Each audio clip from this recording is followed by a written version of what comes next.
बिस्मिल्लाहिर्रहमानिर्रहीम। अस्सलाम वालेकुम स्टूडेंट्स।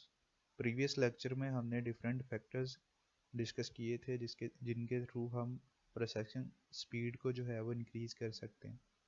तो उसमें सबसे पहले हमने डिस्कस किया था रजिस्टर्स, सेकंड वन था memory and computing power, third one था computers internal clock, fourth one था बस एंड फिफ्थ वन था कैशे मेमोरी। इन तमाम में हमने डिस्कस किया था कि जितनी भी इनकी कैपेसिटी हम बढ़ाते जाएंगे, इसका इनके साइजेस जो हैं जैसे जैसे इंक्रीज़ होते जाएंगे उतना एफिशिएंटली जो है हमारा सिस्टम वर्क करेगा। ठीक है, हम जो है उतनी एफिशिएंटली जो है अपने सीपीयू से प्रोसेसिंग परफॉर्म करवा सकेंगे। तो रजिस्टर्स के बारे में हमने डिस्कस किया था कि ये किस तरह से जो है ये रोल प्ले करते हैं, ये किस तरह से अफेक्ट करते हैं प्रोसेसिंग स्पीड को बेहतर बनाने के लिए। तो इसमें हमने डिस्कस किया था कि सीपीयू में जो है स्मॉल मेमोरी एरियाज होते हैं जो कि डाटा या फिर इंस्ट्रक्शंस को तब तक जो है वो स्टोर करते हैं जब तक वो इन प्रोसेसिंग स्टेट होते हैं।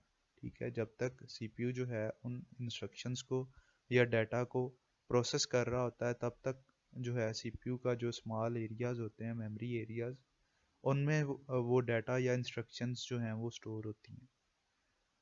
इसके अलावा हमने रजिस्टर्स के साइज़ के बारे में डिस्कस किया था जिसे हमने वर्ड साइज़ कहा था। हमने डिस्कस किया था कि जितना ज़्यादा वर्ड साइज़ होगा उतना ज़्यादा जो है एट अ टाइम प्रोसेसर जो है वो वर्क कर सकेगा डाटा पर, क्योंकि जो प्रोसेसर ने जितना ज़्यादा प्रोसेसर डाटा को स्टोर कर सकेगा उतना ज़्यादा डाटा पर जो है एट अ टाइम वो वर्क कर सकेगा। इसके अलावा हमने आजकल जो पीसीस हैं हमारे पास वो 32 बिट उसमें रजिस्टर्स होते हैं। नेक्स्ट जो मॉडर्न कंप्यूटर्स आ रहे हैं उसमें 64 बिट्स तक रजिस्टर्स के साइजेस आ चुके हैं। इसके अलावा हमने memory and computing power discuss किया था कि मेमोरी के थ्रू हम किस तरह से जो है कंप्यूटिंग पावर जो है इंक्रीज कर सकते हैं या प्रोसेसिंग स्पीड जो है उसको किस तरह से बढ़ा सकते हैं थ्रू मेमोरी। तो इसमें हमने रैम के बारे में डिस्कस किया था कि रैम जो है उसकी अमाउंट जो होती है वो डायरेक्टली अफेक्ट करती है सिस्टम परफॉर्मेंस पर या सिस्टम की प्रोसेसिंग पर। अगर हमारे पास रैम जो है वो ज़्यादा होगी, उसका जो है उसकी कैपेबिलिटी ज़्यादा होगी डाटा स्टोर करने की, तो वो ज़्यादा जो है, एक तो रैम हम इसलिए यूज़ करते हैं कि वो फ्रिक्वेंटली जो है डाटा प्रोवाइड कर देती है। ठीक है, जो भी ऑपरेशंस हमने परफॉर्म करने होते हैं वो रैम में स्टोर होते हैं। ठीक है, और वो जो है हमें फ्रिक्वेंटली डाटा प्रोवाइड करती है। तो जितना ज़्यादा रैम में डाटा स्टोर होगा उतनी जो है वो फ्रिक्वेंटली प्रोसेसर को डाटा प्रोवाइड करेगी और उतना फ्रिक्वेंटली प्रोसेसर जो है वो प्रोसेस को जो है वो प्रोसेसिंग करवा सकेगा। इसके अलावा हमने इसमें एक कॉन्सेप्ट डिस्कस किया था कि हमारे पास अगर पीसी में इनफ मेमोरी नहीं है कि वो एक प्रोग्राम को रन कर सके, तो उसमें जो है जितना डाटा रिक्वायर्ड होता है वो जो है रैम अपने पास रखती है, बाकी डाटा हार्ड डिस्क पर मूव करवा देती है। इसी तरह से जैसे ही वो डाटा कंप्लीट रन हो जाता है रैम में, वो नेक्स्ट डाटा हार्ड डिस्क से उठाती है और उसको रन करती है। इस प्रोसेस को, जो हम डाटा मूव करवा रहे हैं between RAM and hard disk, इस प्रोसेस को स्वैपिंग कहते हैं। और इसके थ्रू स्वैपिंग का प्रोसेस के थ्रू की वजह से जो है पीसी की परफॉर्मेंस जो है वो काफ़ी स्लो हो सकती है, क्योंकि उसने जो है डाटा जो है पार्ट्स में डिवाइड कर देना है कि पहले जो है जितनी जो है उसकी कैपेसिटी होगी हमारे पास उतना डाटा वो रन करेगी फिर उठाएगी। तो इसलिए जो है हम अ, इसकी प्रोसेसिंग पावर को या कंप्यूटिंग पावर को इंक्रीज़ कर देते हैं, रैम का साइज़ इंक्रीज़ कर देते हैं ताकि हम जो है प्रोग्राम को कम्प्लीटली रन कर सकें। नेक्स्ट जो है कंप्यूटर इंटरनल क्लॉक हमने डिस्कस किया था, जिसमें हमने जो है टिक्स वाला कॉन्सेप्ट डिस्कस किया था कि जितनी ज़्यादा दफ़ा क्लॉक टिक करेगा उतना ज़्यादा डाटा जो है प्रोसेस करवा सकेंगे हम। तो इसमें जो है हमने टिक बेसिकली ये ट्रांजिस्टर की टर्न ऑन या ऑफ होने का टाइम होता है। ठीक है, जितने टाइम में ट्रांजिस्टर हमारा ऑन या फिर ऑफ होता है वो उस टाइम को हम टिक कहते हैं। तो इसके अलावा इसको क्लॉक साइकिल भी कहते हैं। इसकी जो है हमने मेजरमेंट देखी थी, कुछ यूनिट्स देखे थे कि इसको जो है हर्ट्स में मेजर किया जाता है। उसके यूनिट्स मेगा हर्ट्स थे एंड गीगा हर्ट्स थे। इसकी हमने एग्जांपल देखी थी कि अगर जो है हमारा सिस्टम या हमारा कंप्यूटर जो है उसकी क्लॉक की स्पीड जो है वो 300 मेगा हर्ट्स है, तो इट्स मीन्स कि जो हमारा सिस्टम होगा वो 300 मिलियन टाइम्स हर सेकंड में जो है वो टिक्स करवाएगा। इसके ट्रांजिस्टर्स जो है वो ऑन ऑफ जो है वो 300 मिलियन टाइम्स होगा। इसके अलावा जितनी ज़्यादा स्पीड हम क्लॉक की इंक्रीज़ करते जाएंगे उतना ज़्यादा उस या फिर इफेक्टिवली जो है वो प्रोसेसिंग पावर को इंक्रीज़ कर सकेगा। नेक्स्ट हमने बसेस के बारे में डिस्कस किया था कि बसेस जो है हमारे पास पैरेलल वायर्स होती हैं जो कि इंटरनली या फिर एक्सटर्नली डिफरेंट डिवाइसेस को कनेक्ट करवाती हैं। जब हम सीपीयू को डिफरेंट डिवाइसेस के साथ जो कि मदरबोर्ड पर अटैच होती हैं इंटरनली उनको कनेक्ट करते हैं थ्रू वायर या थ्रू बस, उसको हम इंटरनल बस कहते हैं या सिस्टम बस कहते हैं। इसमें फर्दर हमने डाटा बस और एड्रेस बस डिस्कस की थी। डाटा बस में हमने डिस्कस किया था कि डाटा बस के थ्रू जो है आप डाटा सीपीयू से अदर डिवाइसेस या फिर अदर डिवाइसेस से सीपीयू में डाटा को ट्रैवल करवा सकते हैं, डाटा की ट्रांसफॉर्मेशन करवा सकते हैं, डाटा को ट्रांसफ़र करवा सकते हैं। इसके अलावा जो एड्रेस बस थी वो एड्रेसेस लेके जाती है, ठीक है, सीपीयू टू रैम या फिर रैम टू सीपीयू। इसमें जस्ट मेमोरी एड्रेसेस जो है वो ट्रांसफ़र होंगे, डाटा किसी भी किस्म का इसके अलावा हम जो है उसकी ट्रैवलिंग नहीं करवा सकते एड्रेस बस में। इसके अलावा हमने एक्सटर्नल बस डिस्कस किया था या जिसे हम एक्सपेंशन बस भी कहते हैं। तो एक्सटर्नल बस के थ्रू जो है हम जितनी भी एक्सटर्नल डिवाइसेस होंगी उनको सीपीयू के साथ कनेक्ट करवा सकेंगे। एक्सटर्नल डिवाइसेस मींस जिसमें कीबोर्ड आ जाते हैं, माउस आ जाते हैं, प्रिंटर्स आ जाते हैं, मॉडेम्स आ जाते हैं, इन तमाम डिवाइसेस को हम कनेक्ट करवा सकते हैं। इसके अलावा हमने एक इसमें कॉन्सेप्ट देखा था कि जितनी ज़्यादा नंबर ऑफ़ वायर्स होंगी बस की उतना ज़्यादा डाटा जो है हम एट अ टाइम ट्रैवल करवा सकें। तो इसमें जो है हर वायर 1 बिट डाटा जो है वो ट्रैवल करवा सकती है। अगर आप 8 वायर्स यूज़ कर रहे हैं तो इट्स मीन्स कि आप 8 बिट्स डाटा जो है एट अ टाइम ट्रांसफ़र करवा सकते हैं। तो अगर ज़्यादा आप यूज़ करेंगे तो वो ज़्यादा इफेक्टिवली डाटा जो है हम मूव करवा सकेंगे, ज़्यादा एफिशिएंटली मूव करवा सकेंगे। तो ये भी फैक्टर है कि अगर हम नंबर ऑफ़ वायर्स जो है बस की वो इंक्रीज़ कर दें कि डाटा जो है ताकि हम ज़्यादा ट्रांसफ़र करवा सकें, ज़्यादा ट्रैवल करवा सकें between different components of computers, तो वो जो है ज़्यादा उसकी जो है स्पीड हो जाएगी प्रोसेसिंग की, क्योंकि हम डाटा ज़्यादा ट्रांसफ़र कर रहे हैं तो ज़्यादा डाटा एट अ टाइम हम ट्रांसफ़र करवा सकेंगे। इसके अलावा डिफरेंट टाइप्स थी बस की, जिसमें पेरिफेरल कंट्रोल इंटरफेस था। हमने इसमें डिस्कस किया था कि हम जो है मॉडेम्स या फिर साउंड कार्ड्स जो है कनेक्ट करवाते हैं इनके थ्रू, पीसीआईज़ के थ्रू। ये जो हमारे पास मॉडर्न कंप्यूटर्स आ रहे हैं उनमें आमतौर पर पीसीआईज़ यूज़ हो रहे हैं। इसके अलावा एजीपीज़ भी मॉडर्न कंप्यूटर्स में आ रहे हैं जिनके थ्रू हम वीडियो कार्ड्स को कनेक्ट करवाते हैं।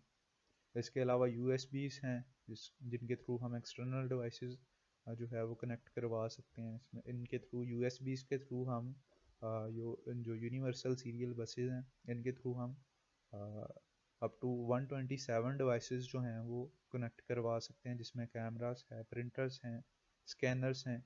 इसके अलावा पीसी कार्ड्स हैं जो कि लैपटॉप्स में यूज़ किए जाते हैं।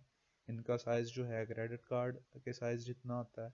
इसके अलावा ISAs हमने डिस्कस किया था जो कि 16 बिट डाटा बस होती है।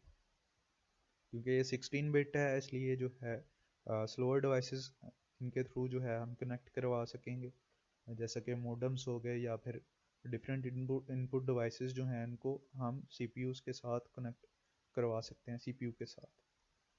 नेक्स्ट कैशे मेमोरी में हमने डिस्कस किया था कि कैशे मेमोरी जो है रिसेंट डाटा या इंस्ट्रक्शंस जो कि CPU पर लोड हुई होती हैं उनको जो है स्टोर करवाती है।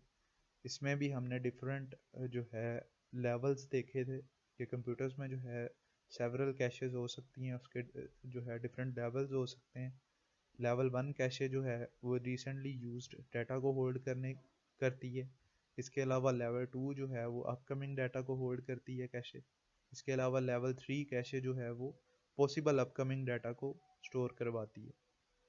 इस लिहाज से जो है ये भी काफ़ी इफ़ेक्टिव होती है प्रोसेसिंग स्पीड को बढ़ाने के लिए। नेक्स्ट जो हमारा टॉपिक है वो है ऑपरेटिंग सिस्टम बेसिक्स, जिसमें जो कि चैप्टर 6 से है आपकी बुक का। तो इसमें हम ऑपरेटिंग सिस्टम के बारे में डिस्कस करेंगे, ऑपरेटिंग सिस्टम के बारे में डिटेल स्टडी करेंगे, उसकी फंक्शनैलिटीज़ के बारे में, different types of operating systems हम डिस्कस करेंगे। और इसके अलावा हम इसके यूज़ इसकी डिफरेंट जो है ये इनकी फंक्शनैलिटीज़ या वर्किंग जो है ऑपरेटिंग सिस्टम की वो देखेंगे। तो फर्स्ट ऑफ ऑल हम जो है थोड़ा सा इंट्रोडक्शन इसका कर लें ऑपरेटिंग सिस्टम के बारे में। तो ऑपरेटिंग सिस्टम जो है एक सिस्टम सॉफ्टवेयर होता है जो कि जितने भी हमारे पास सॉफ्टवेयर्स होते हैं या फिर कंप्यूटर के जो हार्डवेयर्स हैं उनके दरमियान जो है एज आ इंटरफेस वर्क करता है। ठीक है, जितने भी आपके ऑपरेशंस हैं जो कंप्यूटर पर आप परफॉर्म करवा रहे होते हैं, उसमें आप जितनी भी वर्किंग करवा रहे हैं, जितने भी प्रोसेसेस करवा रहे हैं, वो सारे के सारा जो है काम वो ऑपरेटिंग सिस्टम कंट्रोल कर रहा होता है। ऑपरेटिंग सिस्टम उनको जो है वो मैनेज कर रहा होता है। हम नेक्स्ट जो है डिस्कस करते हैं इसको ऑपरेटिंग सिस्टम को, इसकी डेफिनेशन वगैरह।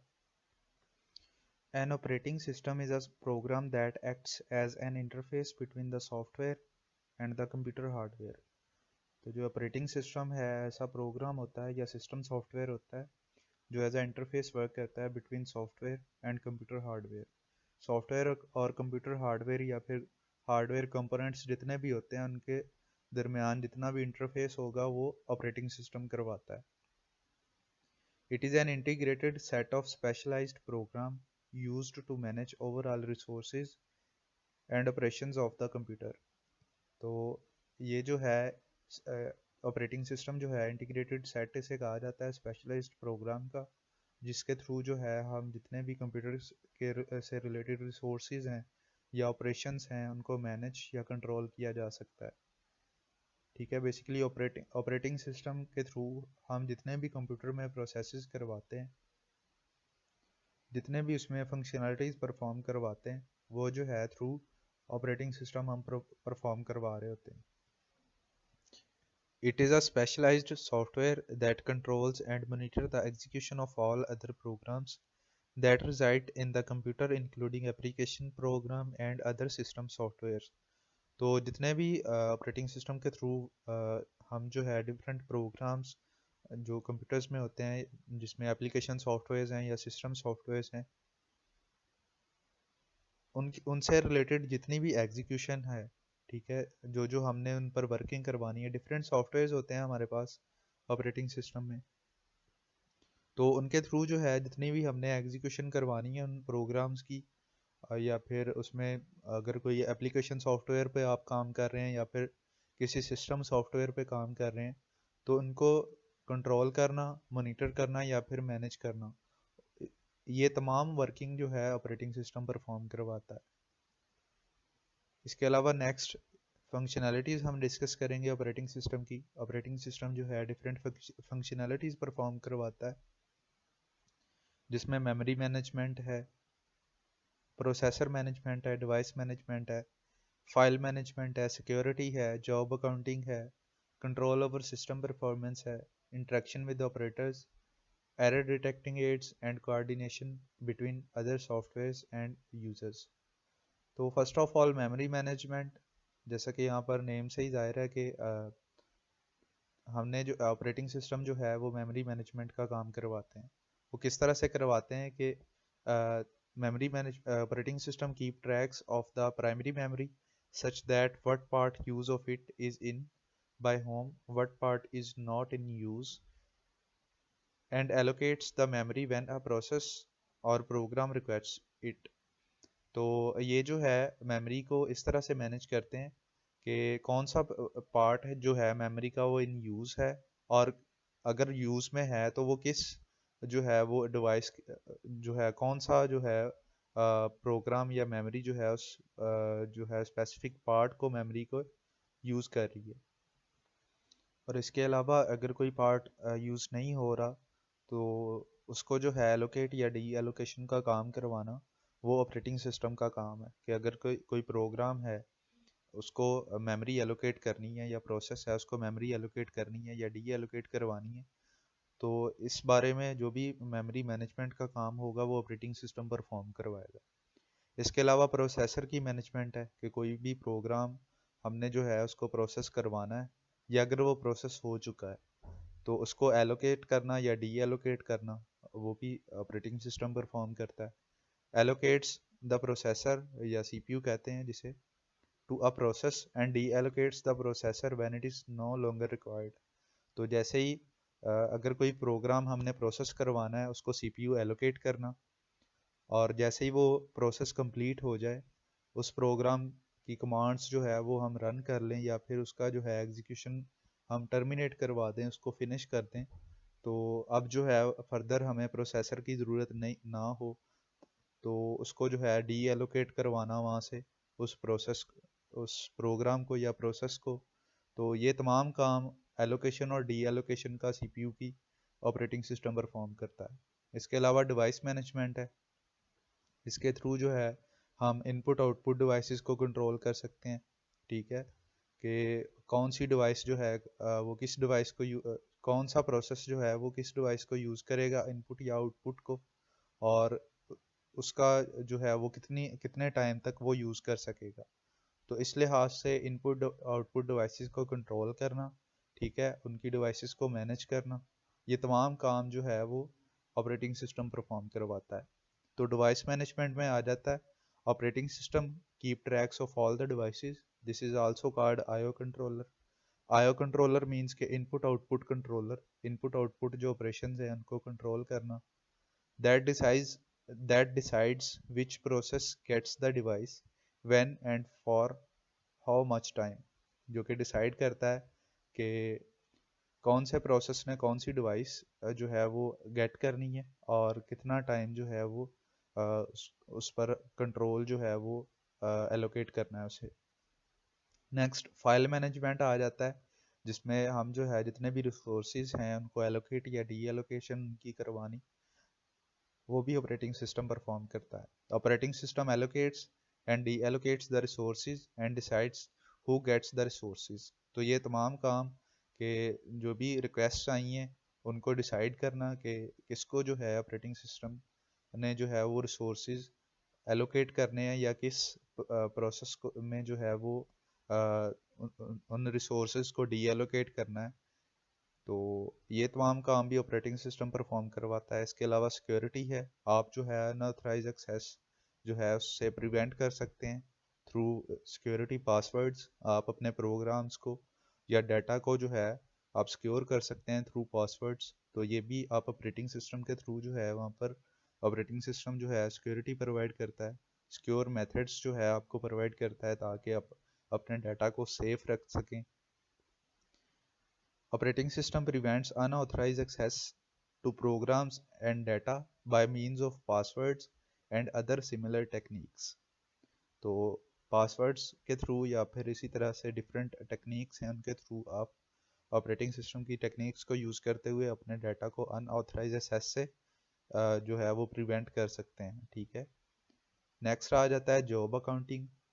इसमें जितने भी रिसोर्सेज हैं वो किस या फिर जो भी आपने जिस भी टास्क पर काम किया उसमें कितना टाइम लगा और कितनी देर तक आपने जो है उसको कंप्यूटर के रिसोर्सेज एलोकेट किए, इन इस तमाम काम को जो है वो उसकी टाइमिंग को जो है वो कीप ट्रैक करना, उसको नोट करना कि यूज़र ने जो है ये वाला प्रोसेस कितनी देर तक जो है उस पर इस टास्क पर या इस जॉब पर कितना टाइम जो है उसने रिसोर्सेज एलोकेट किए और ये जो प्रोसेस है वो कितने टाइम में एग्जीक्यूट हुआ। इस तमाम काम को इसकी टाइमिंग देखना कि जो स्पेसिफिक जॉब यूज़र परफॉर्म करवा रहा है उसमें कितने रिसोर्सेज उसको एलोकेट हुए और कितना टाइम लगा उसकी एग्जीक्यूशन में, ये भी काम ऑपरेटिंग सिस्टम का है।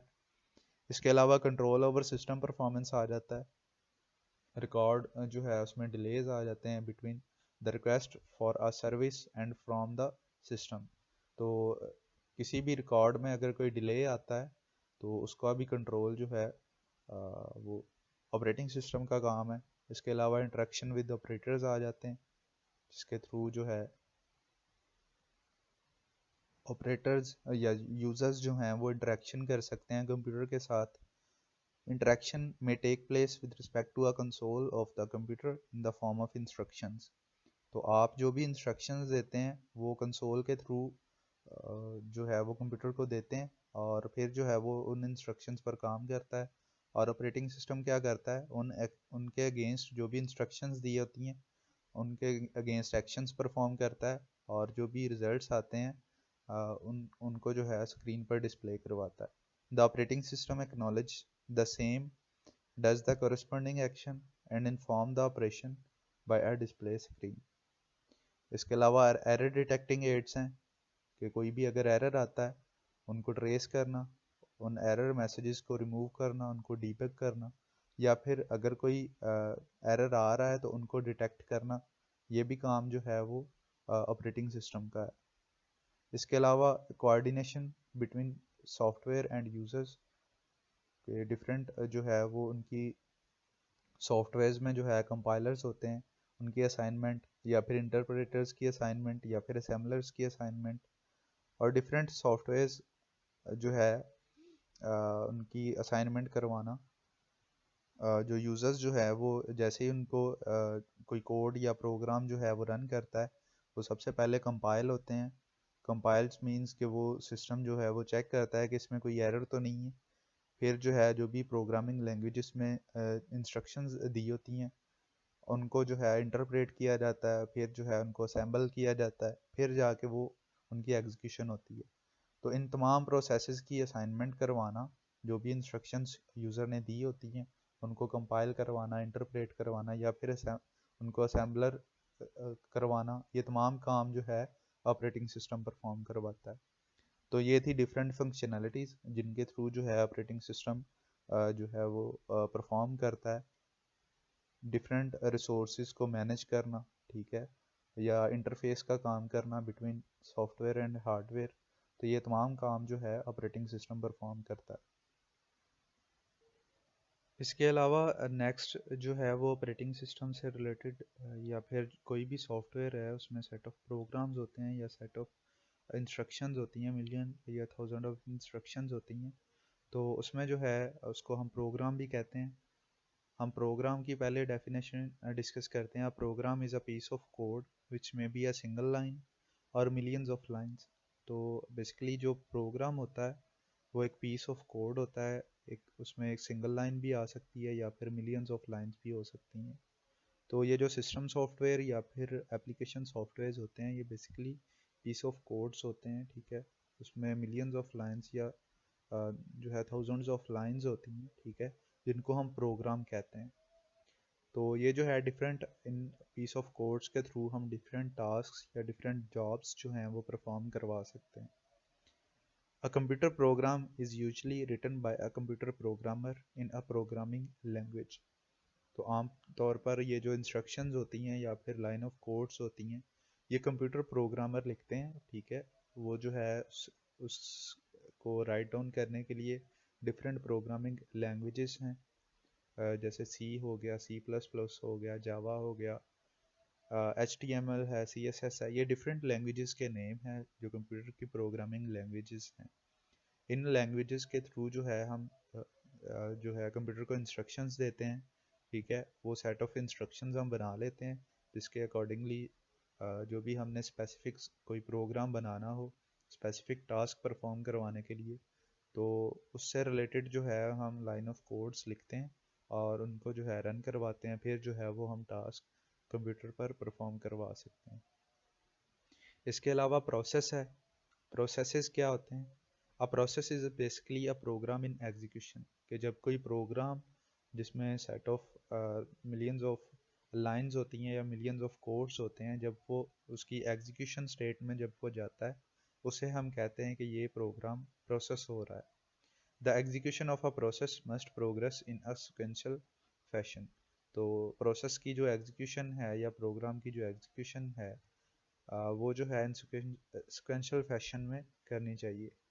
नेक्स्ट प्रोसेस लाइफ साइकिल है कि एक प्रोसेस जो है उसका लाइफ साइकिल किस तरह से होता है, किस तरह से जो है उसमें जो इंस्ट्रक्शंस होती हैं वो कौन कौन सी स्टेट्स से जो है वो पास आउट होती हैं और फिर जो है उनकी कंप्लीट एग्जीक्यूशन होती है। तो इसके बारे में हम डिस्कस करेंगे। When a process executes it passes through different states, these stages may different in different operating systems and the names of these states are also not standardized। तो ये जो है डिफ़र करती हैं ये जो स्टेजेस हैं प्रोसेस की, इसका जो लाइफ साइकिल है ये डिफ़र होते हैं in different operating systems. Means कि अगर आप विंडोज़ ऑपरेटिंग सिस्टम यूज़ कर रहे हैं तो उसमें जो है प्रोसेस का लाइफ साइकिल डिफरेंट होगा। अगर कोई और यूज़ कर रहे हैं लिनक्स वगैरह, यूनिक्स वगैरह या फिर विंडोज़ 8, विंडोज़ 7 या विंडोज़ 10, उसमें जो आप प्रोग्राम को प्रोसेस करवाएंगे ये तमाम में जो है जितने भी हमने डिस्कस की, विंडोज़ हो गया, विंडोज़ 7 है, विंडोज़ 10 है, या फिर लिनक्स यूनिक्स, ये जो विंडोज़ के नेम्स हैं, डिफरेंट विंडोज़ के नेम्स हैं, ऑपरेटिंग सिस्टम्स के नेम हैं, इन तमाम में जो है ये सेम स्टेट्स नहीं रहेंगी, इनमें जो है वो डिफ़र करेंगी, डिफरेंट साइकिल्स होंगे इनके। तो आम तौर पर जो प्रोसेस की जो स्टेट्स होती हैं वो 5 स्टेट्स होती हैं, वो हम डिस्कस करेंगे, जो कि जनरली जितने भी हमारे पास ऑपरेटिंग सिस्टम्स हैं उसमें पाई जाती हैं। तो फर्स्ट ऑफ ऑल जो आ जाता है स्टार्ट स्टेट, फिर जो है रेडी स्टेट, फिर running state and then termination. अब रनिंग स्टेट में बाज़ औक़ात फर्स्ट ऑफ ऑल हम स्टार्ट से ही बल्कि डिस्कस करते हैं कि जैसे ही प्रोग्राम इन एग्जीक्यूशन होता है वो जो है जैसे ही प्रोसेस क्रिएट किया जाता है वो स्टार्ट स्टेट पे आता है। फिर जो है जैसे ही प्रोसेसर जो है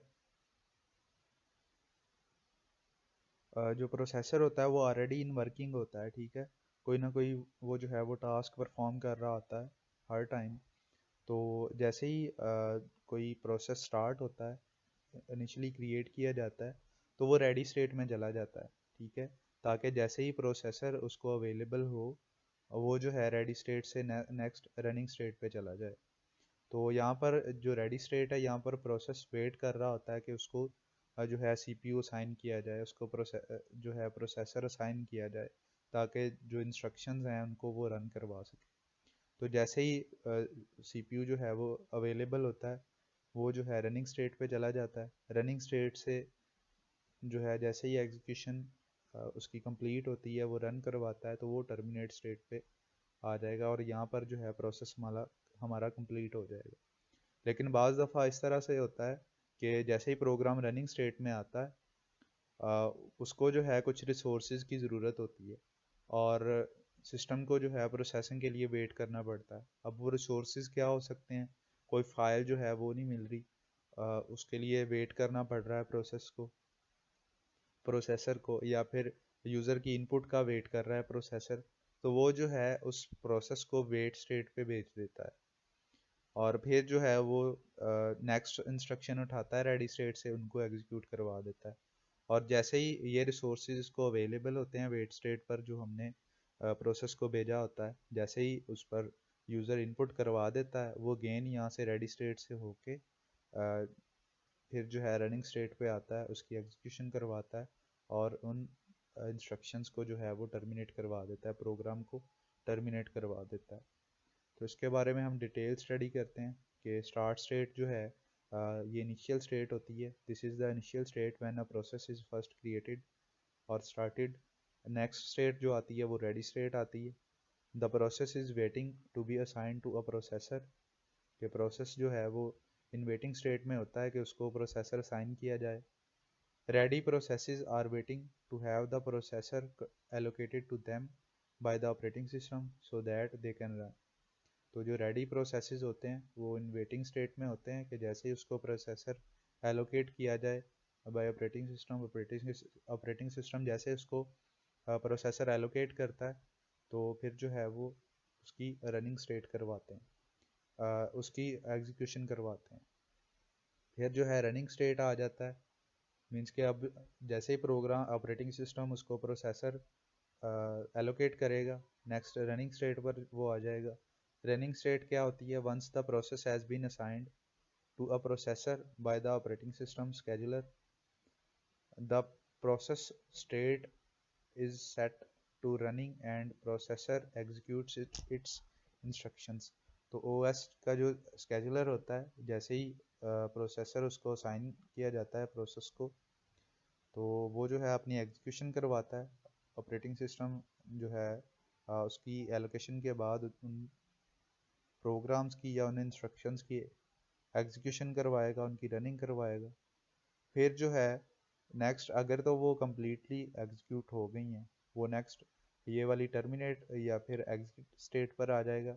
इन केस कि उसने वेटिंग स्टेट पर जाना है, कोई जो रिसोर्सेज हैं उसके लिए उसको वेट करना पड़ रहा है, तो वो वेटिंग स्टेट पर आएगा। अब वेटिंग स्टेट क्या है? Process moves into the waiting state if it needs to wait for a resource such as waiting for user input और waiting for a file to become available. कि अगर processor को किसी भी रिसोर्स का wait करना पड़ रहा है, चाहे वो यूज़र इनपुट है या किसी फाइल का अवेलेबल होने का टाइम है, तो उसके लिए जो है वो उसे वेटिंग स्टेट पर भेज देता है प्रोसेसर, और नेक्स्ट इंस्ट्रक्शंस जो है वो एग्जीक्यूट करवा देता है। और लास्ट स्टेप आ जाता है इसमें टर्मिनेशन का या फिर एग्जिट का, प्रोग्राम एग्जिट का। Once the process finish its execution और it is terminated by the operating system, it is moved to the terminated state where it waits to be removed from the main memory। तो जैसे ही instructions जो हैं वो compile execute होती हैं, operating system जो है उनको टर्मिनेट कर देता है और मेन मेमोरी से वहाँ से रिमूव करवा देता है। फिर इसी तरह से नेक्स्ट जो भी इंस्ट्रक्शंस आई होती हैं या जो भी प्रोग्राम होता है उसको स्टार्ट स्टेट में लेके आता है। फिर स्टार्ट स्टेट से वो रेडी स्टेट में जाता है, ताकि जैसे ही उसे प्रोसेसर अवेलेबल हो उनकी जो है वो एग्जीक्यूशन करवा दे नेक्स्ट इंस्ट्रक्शंस की। अगर तो उसे ऑपरेटिंग सिस्टम जो है वो एलोकेट कर देता है प्रोसेसर, फिर जो है वो रनिंग स्टेट में आता है, प्रोसेस में जो भी इंस्ट्रक्शंस होती हैं उनको एग्जीक्यूट करवाता है और एग्जीक्यूट करवाने के बाद टर्मिनेट स्टेट पर ले जाता है। अगर सेकंड साइकिल में भी अगेन वहाँ पर किसी रिसोर्सेज का वेट करना पड़ रहा है ऑपरेटिंग सिस्टम को, तो वो जो है उसे वेट स्टेट पर सेंड कर देता है रनिंग स्टेट में। और फिर अगेन जैसे उसको वो रिसोर्सेज प्रोवाइड होते हैं, वो अगेन रेडी स्टेट से होता हुआ रनिंग स्टेट पर आता है और प्रोग्राम जो है ऑपरेटिंग सिस्टम टर्मिनेट करवा देता है उनकी एग्जीक्यूशन के बाद।